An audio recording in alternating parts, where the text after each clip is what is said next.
Hello guys, আসসালামু আলাইকুম। সবাই কেমন আছেন? আপনাদের মাঝে চলে আসলাম আবার একটা রান্নার রেসিপি নিয়ে। এটা দেখতেই পাচ্ছেন ছোলা। তো এই ছোলাটা কালকে রাতে ভিজিয়ে রাখছিলাম আর এখন ধুয়ে কমপ্লিট করে নিছি। এখন এই যে কড়াইতে বসিয়ে দিয়ে লবণ দিয়ে পানি দিয়ে দিলাম। এখন এটা হচ্ছে এই যে চুলায় বসিয়ে দিয়ে সিদ্ধ করে নেব।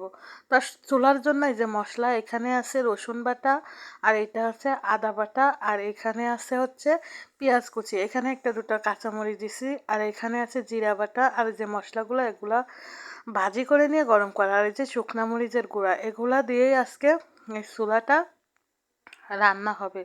তো প্রথমে কড়াইতে তেল বসিয়ে দিলাম, দিয়ে এই যে পেঁয়াজগুলো দিয়ে এখন দিয়ে দিলাম রসুন বাটা, আদা বাটা, সব মশলাগুলো কিন্তু এভাবে দিয়ে দিব। চুলাটা কিন্তু আমার সিদ্ধ করে নেওয়া হয়ে গেছে।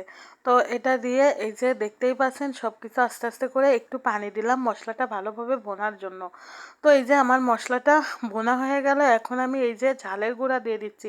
যেহেতু রোজা থেকে খাবো এর জন্য হালকা পরিমাণেই ঝাল দিলাম, বেশি ঝাল দিলাম না।